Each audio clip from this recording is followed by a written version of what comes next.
Now, ಇವತ್ತು ಥ್ಯಾಲಿಡೋಮೈಡ್ ಮಾಲಿಕ್ಯೂಲ್ನ ವಿಚಾರಣೆ ನಡೆಯುತ್ತಿದೆ.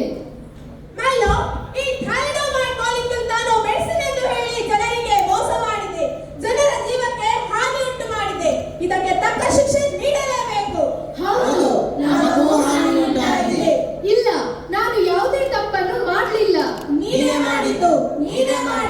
Order order. ಮತ್ತೆ ಯಾರು ಈ ತಪ್ಪು ಮಾಡಿದ್ದು? ತಪ್ಪು ಮಾಡಿದ್ದು ನನ್ನ ಮಿರರ್ ಇಮೇಜ್. ಏನು? Mirror image? ಮಿರರ್ ಇಮೇಜ್ ಅಂತೆ. Order order. ಹಾಗಾದರೆ ಪರೀಕ್ಷೆ ನಡೆಯಲಿ. ಮಿರರ್ ತನ್ನಿ. ಎಂತ ಅವಸ್ಥೆ ಮಾರೈತಿ. ಉಮ್ಮ,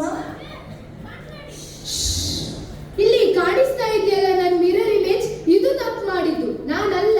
ನಿನ್ನ ಮಿರರ್ ಇಮೇಜ್ ಹೌದು, ಆದ್ರೆ ನೀನು ಮಾಡಿದ ತಪ್ಪನ್ನ ನಿನ್ನ ಮಿರರ್ ಇಮೇಜ್ ಮಾಡೋದಕ್ಕೆ ಹೇಗೆ ಸಾಧ್ಯ? ನೀನೇ ತಪ್ಪು ಮಾಡಿದ್ದು. ಅಲ್ಲ, ನಾನ್ ತಪ್ಪು ಮಾಡ್ಲಿಲ್ಲ. ನೀನೇ ಮಾಡಿದ್ದು. ಅಲ್ಲ, ನಾನ್ ತಪ್ಪು ಮಾಡ್ಲಿಲ್ಲ. ನಾನೇ ಬೇರೆ, ಈ ಮಿರರ್ ಇಮೇಜ್ ಬೇರೆ. ಅಯ್ಯೋ, ನಾನೇ ಬೇರೆ. ಹ, ಹ, ಹ, ಹ, ಹ. ಹೌದು, ನಾನೇ ಅಪರಾಧಿ.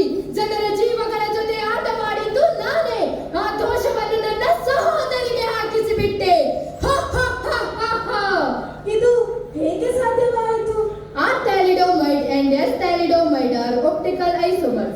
They have same molecular formula, same molecular structure, and almost all properties are same. But they differ in one property, that is optical activity. R thalidomide molecule cures people disease, but S thalidomide is harmful and dangerous to people's life. ಇವತ್ತಿನ ವಿಚಾರಣೆಯ ಬಳಿಕ R ಥ್ಯಾಲಿಡೋಮೈಡ್ ಅನ್ನು ನಿರಪರಾಧಿ ಎಂದು, S ಥ್ಯಾಲಿಡೋಮೈಡ್ ಅನ್ನು ಅಪರಾಧಿ ಎಂದು ತೀರ್ಮಾನಿಸಲಾಗಿದೆ. ಹಾಗಾಗಿ ಎಸ್ ಥ್ಯಾಲಿಡೋಮೈಡ್ ಅನ್ನು ಬಂಧಿಸಿ ಆರ್ ಥ್ಯಾಲಿಡೋಮೈಡ್ ಅನ್ನು ಮೆಡಿಸಿನ್ ಆಗಿ ಬಳಸಬಹುದು ಎಂದು ತೀರ್ಪು ನೀಡುತ್ತಿದ್ದೇನೆ. This act is based on true story.